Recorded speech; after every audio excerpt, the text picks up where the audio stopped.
Hello guys! Hello Virgo! Welcome dito sa aking channel, Kapalaran 888 Virgo. Alamin natin kung anong messages, vibration, gabay energy para sa inyong lahat. So, money, career, financial reading para sa lahat ng mga sinilang na Virgo. I hope na makuha mo yung energy.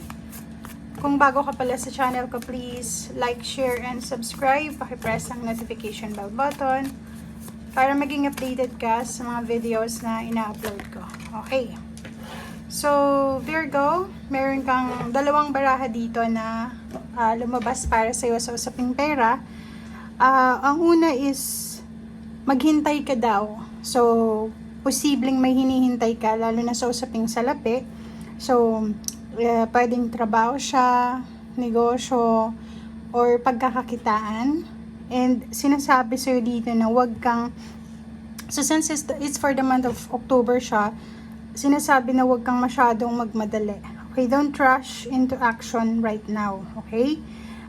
Bide your time for better results. So, gamitin mo yung oras para makapag-isip, para makapag-contemplate, or para magplano para sa yung future. So, sa usaping salapi, kung gusto mong lumipat ng trabaho, mag-create ng negosyo, or kung ano man tong gusto mo ngayon, ipagpaliban mo na muna kasi parang sinasabi sa'yo na hindi pa or hindi ito yung right timing, perfect timing para makapag decision ka ng ganyan, lalo na sa usaping pera. Okay? Next is let yourself receive, allow others to give you loving care, receive without guilt or apology. So, if kailangan mo, siguro palagi kang, or pwedeng generous ka, ikaw yung palaging nagbibigay. But for the month of October, parang sinasabi sa'yo, no?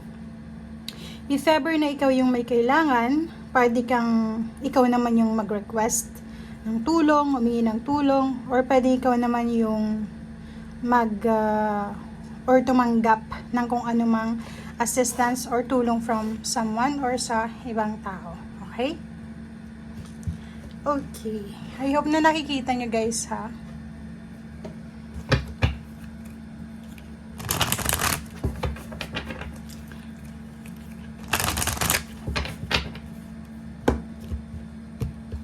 Okay.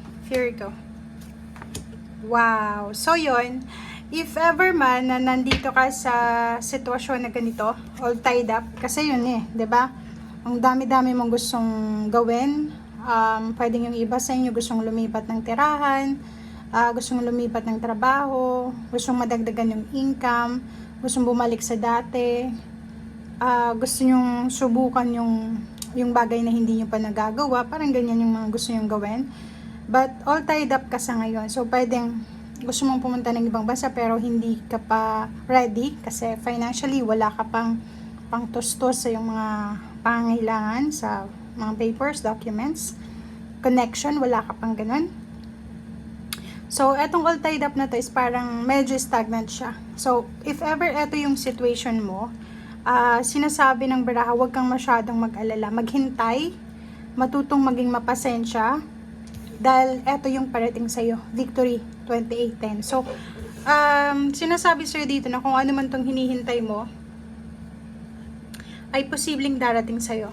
Okay? So, tingnan mo. So, yun. Pwede mo siyang ulit-ulitin. Tingnan mo to. Ito yung sabi sa'yo eh. Diba? Huwag kang magmadali.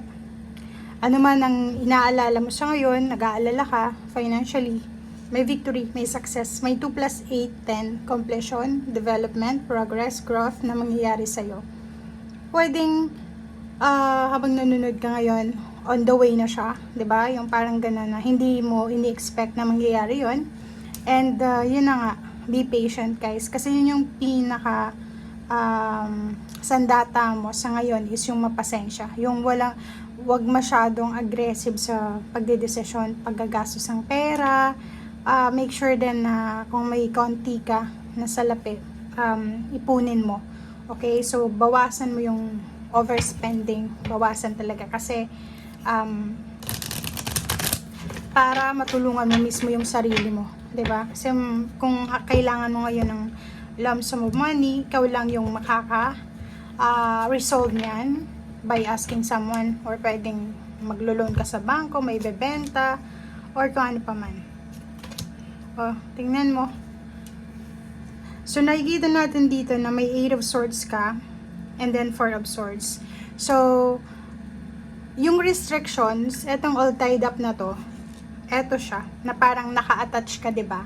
So, pwedeng marami kang kailangan na i-settle na bills, may mga utang ka, may mga obligations, pwedeng breadwinner ka, or pwedeng, yun, obligasyon sa pamilya, ikaw lang yung may trabaho, ganito, ganyan. So, sinasabi ng Barasyo dito na, wag kang mag-alala. Kasi yun nga sabi ko sa'yo, nandito na yung victory and success. May 4 of Swords, may peace in harmony na darating sa'yo para ma-resolve mo etong mga issues mo, lalo na sa pera. So, financially, sinasabi na siguro end of the month to, kasi pwedeng 4 weeks. So, sa last week ng October 2024, pwedeng doon ka makakakuha ng solusyon, katahimikan, peace of mind sa kung ano man ang financial na issues na pinagdadaanan mo. Okay. Knight of Cups and 3 of Pentacles. O, di ba? Ang galing nito kasi posibleng maraming mag-offer sa'yo ng trabaho. Pwedeng may magpautang sa'yo, may mag-offer sa'yo ng bagong trabaho, may mga taong pwedeng i-endorse ka, like gusto mong lumipat ng company, may mga good Samaritan, may mga taong willing na tulungan ka sa kung ano man itong pangangailangan mo, lalo na sa usaping financial. 3 of Wands, yun, diba? So, kung ano man itong hinihintay mo, basta nakikita natin dito, waiting, okay? Naghihintay ka, you are patiently waiting. So, wait lang, wag mag-rush, okay? And 3 of Pentacles, nakikita ko siya dito, mayroong iba sa inyo dyan na naghihintay kayo ng tamang target, tamang panahon, para makapagsimula ng negosyo. Parang ang dami-dami yung iniisip na pwedeng pagkakitaan, and nakikita ko siya dito, yun nga, magsimula tayong maging mapasensya ngayon kasi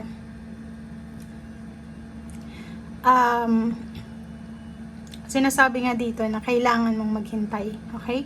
So, wag mong kontrahin yung flow ng energy ngayon kasi minsan, diba, sa sobrang aggressiveness natin, kinukontra natin, so kahit wala, pipilitin natin, parang ganun. So, dito sa'yo, sinasabi na make sure na maghintay ka.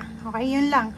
Maghintay ka, huwag kang gagawa ngayon ng risky decision na pwedeng makasira sa diskarte mo. Okay? So, yan ang sinasabi sa'yo ng Baraha Virgo. Maraming salamat and see you again. Bye!